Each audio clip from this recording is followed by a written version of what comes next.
तीन तिगाड़ा काम बिगाड़ा। तीन बहुओं के रवैये से सासू माँ बहुत परेशान थी। दरअसल बात ये थी कि तीनों बहुओं में किसी बात को लेकर अनबन हो गई थी। तब से ही तीनों एक दूसरे से मुंह फुलाए रहती थी। ना कोई सीधे मुंह किसी से बात करती, ना किसी का कहना मानती। पड़ोसी भी इस बात को जानते थे और जाने कैसे कैसे बातें भी करते। इसीलिए सासू माँ ने तीनों बहुओं को तुरंत अपने कमरे में बुलाया। मैं कई दिनों से देख रही हूँ, तुम तीनों अलग अलग सारे काम कर रही हो। ये सब नहीं चलेगा, तीनों को मिलकर ही काम करना पड़ेगा। सास की बात सुनकर एकदम से बड़ी बहू बोल उठती है। नहीं मम्मी जी, मैं इन दोनों के साथ कुछ नहीं कर सकती। मैं इस घर की बड़ी बहू हूँ, फिर भी ये मेरा कहना बिल्कुल भी नहीं मानती। अरे जेठानी जी, जानबूझकर मुझे डबल काम करवाती है आप, और छोटी मुझसे टेढ़े मुंह ही बात करती है। इन दोनों के बीच हमेशा सैंडविच बन जाती है मेरी, और मैं हमेशा आलू की तरह बीच में मसली जाती हूँ। मम्मी जी, इन दोनों को लगता है कि मैं छोटी हूँ तो इनके पैरों तले दब जाऊंगी, लेकिन नहीं, मेरा भी उतना ही अधिकार है जितना इन दोनों का है। बड़ी आई दोनों मेरी चुगली करने के लिए, मुझे क्या कम समझ रखा है।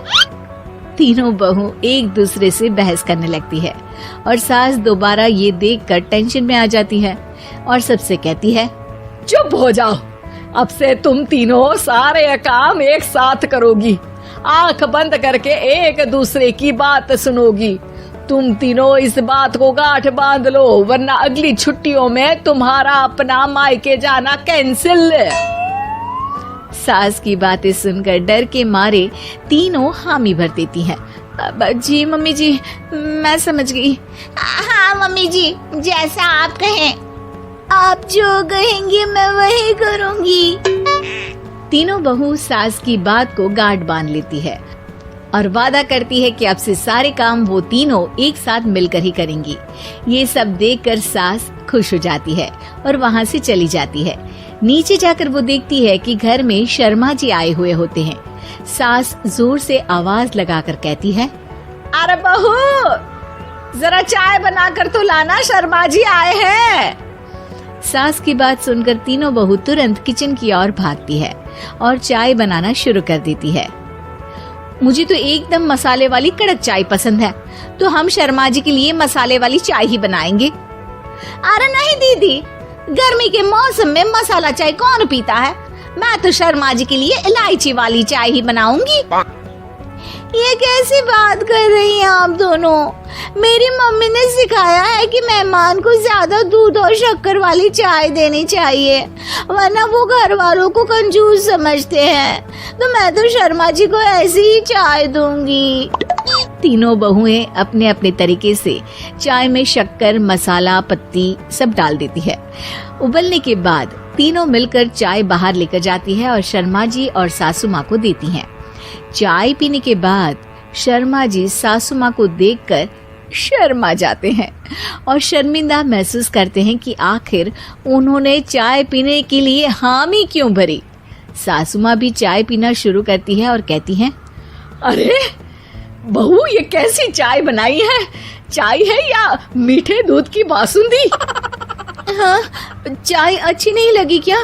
कोई बात नहीं, हम पराठा बनाकर लाते हैं। चलो चलो अंदर। हाँ हाँ चलो। हाँ आती हूँ मैं भी। नहीं, मेरा पेट चाय नहीं चौपट कर दिया वही काफी है। पराठे से पोपट नहीं करवाना, मैं तो चलता हूँ।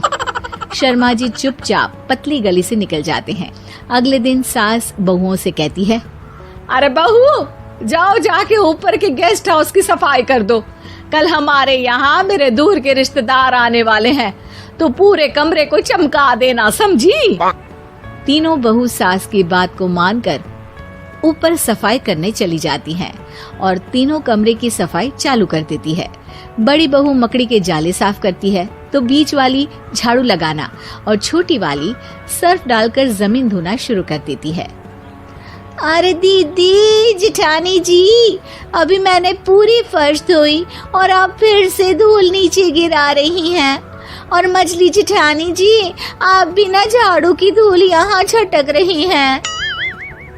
अरे तीनों को साफ करना है, एक साथ सफाई करते हैं ना।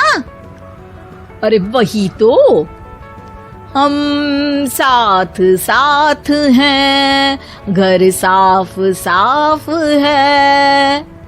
तीनों बहू ऐसे ही काम में उलझ जाती है और 2 घंटे तक एक ही कमरे की सफाई करती रहती है। बहुत देर से अपनी बहुओं को ना देखने के कारण सास ऊपर कमरे में उन्हें देखने जाती है, लेकिन कमरे में घुसती ही वो गीली फर्श पर फिसलने के कारण नीचे गिर जाती है। ओरी मोरी मैया, हड्डी मरोड़ के रख दी। आए मेरी तो कमर ही टूट गई रे। तीनों बहुएं सास को उठाती हैं और बिस्तर पर सुला देती है। अरे मेरे हाथ पैर दर्द कर रहे हैं, दबा दो आराम मिलेगा। हाँ जी माँ जी। अरे जी माँ जी माँ जी। और तीनों बहुएं एक साथ सास के हाथ को दबाना शुरू कर देती है। माँ की तो चीख ही निकल जाती है और नतीजा ये होता है कि सास के बचे हुए शरीर में भी दर्द उठ जाता है। हाय राम, ये क्या कर दिया तुम तीनों ने। अरे मेरी तो किस्मत ही फूटी है कि तुम जैसी बहुएं मुझे मिली। हे भगवान, पूरे शरीर में दर्द बढ़ गया है। अब तो पता नहीं कि चल भी पाऊंगी या नहीं। माफ करो, मुझे गलती हो गई मुझसे कि तुम तीनों को एक साथ काम करने के लिए बोला। सोचा था तीनों मिलके अच्छे से काम करेगी, लेकिन बड़े बुजुर्ग सही कहते थे कि 3 तिगाड़ा काम बिगाड़ा। तुम लोगों ने ये बात ना आज साबित करके दिखा दी। तुम तीनों को तो समझाना यानी मानो भैंस के आगे बीन बजाना है। तुम्हें अकेले अकेले काम करना है ना, तो अब से तुम अकेले ही अपना अपना काम करो। तीनों बहुएं वहाँ से जाने लगती है। अरे कहाँ जा रही हो? आप ही ने तो कहा कि अपना अपना काम तो मुझे मुल्तानी मिट्टी लगानी है। अरे मुझे भी तो नेल पॉलिश लगानी है। मुझे ना मेहंदी लगानी है। सास अपना सर पीट लेती है और कहती है, अरे मुझे भी लगाना है कुछ। क्या माँ जी? क्या माँ जी? क्या माँ जी? तुम्हारे घर वालों को फोन तुम्हारी हरकतें बताने के लिए।